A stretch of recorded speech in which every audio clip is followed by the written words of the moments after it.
ये प्रतियोगिता आयोजित कबड्डी की समापन हो गई है और क्रिकेट की भी शुरू हो रही है। कृष्णा कुमार जी को भी श्रद्धांजलि अर्पित करता हूँ।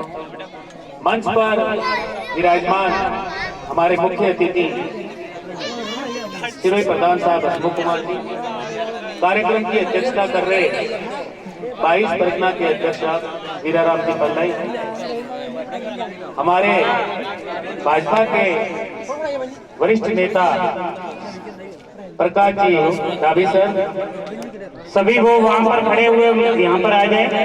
समाज का कार्यक्रम है, समाज के कार्यक्रम में प्रेम और सौहार्द से ये कार्यक्रम संपन्न होता है। अतः धैर्य और सब्र भी रखें कि समाज को आगे बढ़ाने के लिए एकजुट होना पड़ेगा। इस तरीके से आप टेंट के नीचे आ जाएं और सर का उद्बोधन सुने। बनाना मंच पर आ जाए और विकास करें। प्रकाश जी डावी सर, शंकर लाल जी सर और दिनेश जी। एक बार तो आप सभी को बधाई कि इतना शानदार कार्यक्रम आपने आयोजित करवाया और जो भी विजेता टीम रही उनको भी बधाई।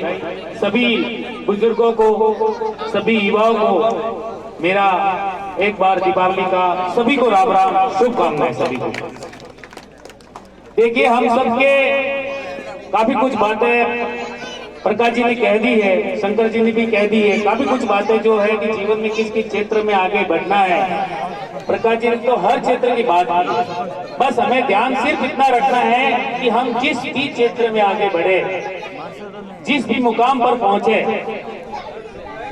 चाहे हम आईएएस बन जाए, चाहे हम राजनीति के बड़े से बड़े मुकाम पर पहुंचे, लेकिन बाबा साहब को हमेशा दिमाग में रखें। ये हमेशा याद रखें, बाबा साहब के संघर्षों को कभी भूलना नहीं है आप लोगों को, क्योंकि इन्होंने कितनी पीड़ाएं सहन करके हमको इस लेवल तक लेके आए हैं। वो चाहते इंग्लैंड में पढ़े थे, कोलंबिया यूनिवर्सिटी में पढ़े थे, अपने बीवी बच्चों के साथ बहुत शानदार जिंदगी जीकर आगे बढ़ सकते थे। लेकिन जब वो इंग्लैंड से कोलंबिया, उसके सैन्य सचिव थे, अधिकारी थे, बहुत बड़ा पद होता है। जब उन्होंने देखा कि कोई स्टेशन पे मुझे लेने ही नहीं आया,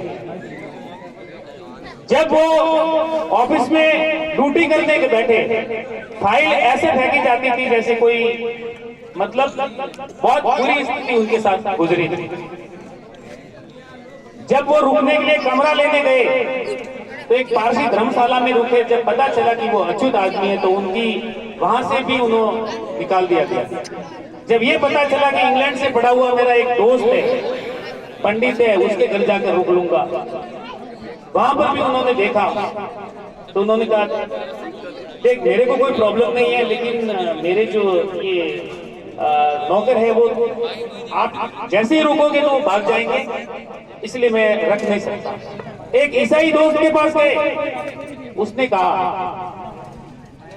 कि मेरा परिवार अभी 2-3 पीढ़ी से ही ईसाई बना हुआ है और मेरे परिवार में अभी भी वो जाति पाति के संस्कार मौजूद है, तो वो नहीं एक्सेप्ट करेंगे। जब वो बॉम्बे कॉलेज में पढ़ाने गए, वहां पर भी उनके साथ यही व्यवहार किया। तो बाबा साहब ने शांत रह के सोचा कि जब मैं इंग्लैंड से पढ़ा, जब वो इंग्लैंड में जब पढ़ाई कर रहे थे, वहां अमेरिका में पढ़ाई कर रहे थे, उनके साथ किसी प्रकार की कोई अनटचेबिलिटी नहीं होती थी, बिल्कुल समानता का व्यवहार हो रहा था, किसी प्रकार की कोई समस्या नहीं थी उनको। जब मैं भारत का सबसे पढ़ा लिखा व्यक्ति हूँ, मेरे साथ ऐसा हो सकता है, तो समाज के क्या हालात होंगे। उस दिन से उन्होंने अपनी सारी खुद की इच्छाएं त्याग के समाज के समर्पण के लिए दृढ़ संकल्प किया और वो मुकाम पर लेके आए और एक संविधान रच के सबको बराबरी का हक दिया।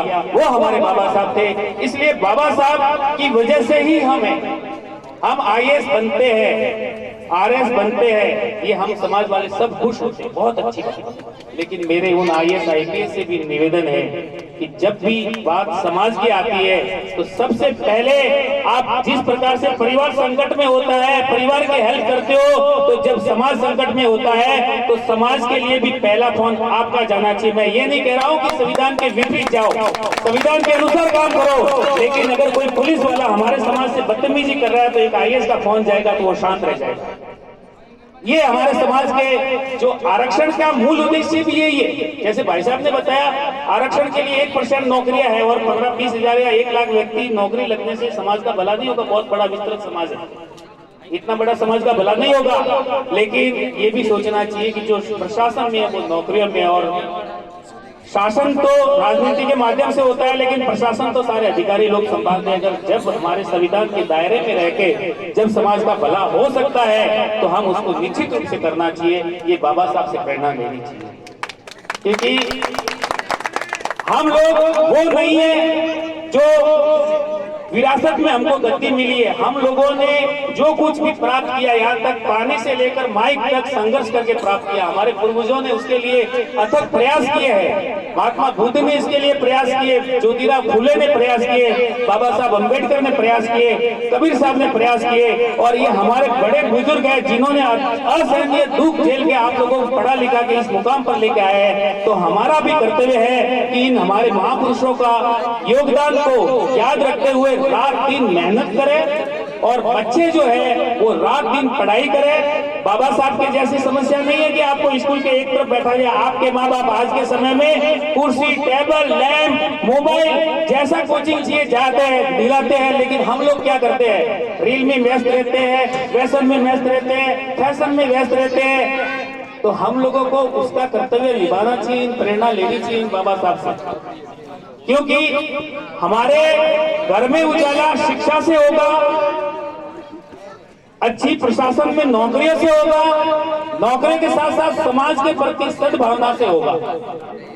और मेरी उन नेताओं से भी अपील है, देखो एक समाज में बहुत सारे ऐसे नेता मिलेंगे, जब उनको आगे बढ़ना होता है, मैं सर्व समाज की बात कर रहा हूं, जब उनको आगे बढ़ना होता है तो सबसे पहले जिस भी समाज में जाएंगे उनके जो भी देवता है, रामदेव जी की जय बोलेंगे, जय भीम बोलेंगे, सब कुछ बोलेंगे, माला पहनेंगे, सब कुछ करेंगे, वोट भी लेंगे, नेता भी बनेंगे, विधायक भी बनेंगे, मंत्री भी बनेंगे। लेकिन जब वो उस पद पर जाएंगे तो सबसे पहले वो अपने समाज को याद करते हैं कि मेरे समाज का भला कैसे है संविधान के दायरे में। मेरी अपेक्षा हमारे समाज के ऐसे नेताओं से भी है कि आप जिस भी मुकाम पर जाए तो अपने समाज को पहले याद करें, और अपने समाज के संविधान के दायरे में रहते हुए जो भी कार्य करने हैं वो उनके भले के लिए जितना हो सके, जितना अवेलेबल हो सके वो करें। और एक दूसरी बात और है, समाज में केवल मेघवाल समाज का भी उद्धार होता है, आगे बढ़ रहे हैं। और कुछ लोग तो ये कहते हैं कि देखो यार मेघवाल समाज ज्यादा संघर्षशील है और लोगों की आंखों में भी आ रहा है, तो मेघवाल बैक रह जाएंगे। बैक नहीं रह जाएंगे, आपके पूरे पूर्वजों का इतिहास है, आपने तो राजा महाराजाओं के टाइम में संघर्ष किया हुआ है। रविदास जी से लेके बाबा साहब की परंपरा अभी तक चल रही है। हम लोगों ने तो जन जागरण का अभियान किया है, घर घर जाके जम्मा जागरण करते थे। हमारे पूर्वज जो हम लोगों ने कबीर में स्कूलों में जो कबीर को नहीं पढ़ा वो हमारे बुजुर्गों ने पढ़ा है, और घर घर ये जम्मा जागरण करते थे। समाज को जागृति का काम हमारी विरासत में है, हमें गर्व होना चाहिए हमारी विरासत में। उस रविदास जी महाराज पर गर्व होना चाहिए कि रीवा नरेश, सांगा राणा, मीराबाई वो उनकी शिष्य है, उनकी शिक्षाओं से आगे बढ़ी है। तो हम तो उस विरासत से निकले हुए हैं समाज के लोग, तो हम लोगों को हमारी विरासत को भी आगे बढ़ाना है, भूलना नहीं है, इस विरासत के साथ साथ आगे बढ़ना है। और एक और बात कहना चाहूंगा कि जब जैसे गांवों में छोटी मोटी आज भी ऐसा कहते हैं कि हम समरसता है, तो समरसता वास्तव में कहीं दिखाई देती नहीं है। जब आप गांव में किसी बड़े भोजन टेंट का आयोजन होता है, गांव का आयोजन होता है, तो आप देखते हो ऐसी ऐसी के टेंट अलग अलग होते हैं। आप सब जगह तो नहीं होंगे, लेकिन कुछ जगह ऐसी होगी वहां होंगे। तो हम लोगों को ये तय करना है, निर्णय लेना है कि हमको ऐसी जगह जाना है कि नहीं जाना, जहाँ अपमान होता है वहां हमको जाना है कि नहीं जाना, हम लोगों को तय करना है। हम यहाँ पर मंचों पर भाषण तो बहुत देंगे, लेकिन जब टेंट लगेगा तो एक तरफ खा के आ जाएंगे कि यार देखो गांव का काम है, हम क्या कर सकते।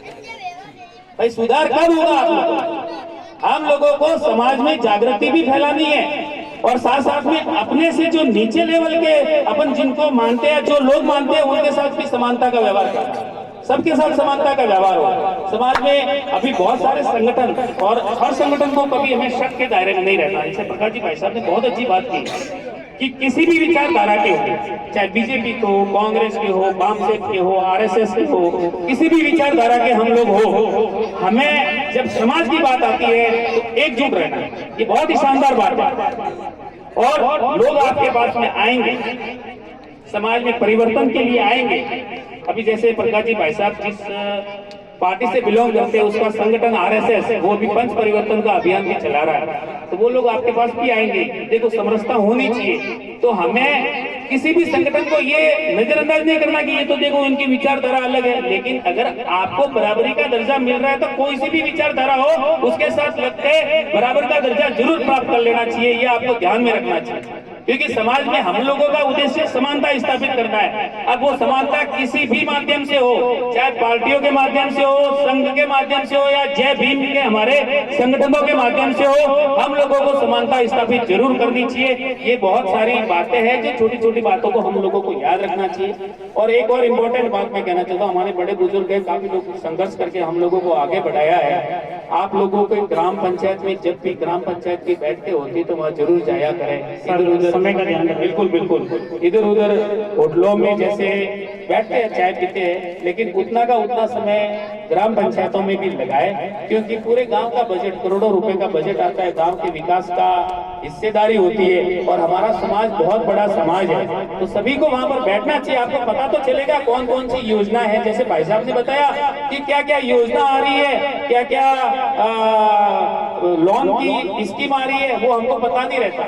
लेकिन हम जैसे लोकल बॉडी जो पंचायती राज संस्था है वहां जाए, जहां जिला परिषद की बैठक है उनके प्रतिनिधि वहां जाए और उसको देखे और समाज में जागृति फैलाए, ताकि उस बजट में भी हिस्सेदारी हो। गांव का बजट पूरे गांव के लिए होता है, केवल सरपंच या सेक्रेटरी के लिए नहीं होता, पूरे गांव के विकास के लिए होता है। जरूर वो सरपंच हमारा प्रतिनिधि होता है, ग्राम सेवक प्रशासक होता है, लेकिन गांव के विकास में जितना हम सहयोग कर पाएंगे उतना हम लोगों को भागीदारी निभानी चाहिए और नेतृत्व के लिए आगे आना चाहिए। और सभी युवाओं से एक बार मेरी पुनः अपील है, आप ज्यादा से ज्यादा पढ़ाई करें और रात दिन मेहनत करें, अपने माता पिता के सपने पूरे करें। जैसे भाई साहब ने कहा है कि समय हो गया, तो अंत में दो शब्दों के साथ मैं अपनी वाणी को विराम दूंगा कि अतीत स्वयं जवाब होता है, उस पर कभी सवाल नहीं होता। अतीत स्वयं जवाब होता है, उस पर कभी सवाल नहीं होता। मिट्टी में मिले बिना कभी गुलाब नहीं होता, और कामयाबी के लिए खुद को दीपक की तरह जलाना पड़ता है। मुठ्ठियां बंद करने से इंकलाब नहीं होता, मुठ्ठियां बंद करने से इंकलाब नहीं होता। धन्यवाद। धन्यवाद सर, बहुत ही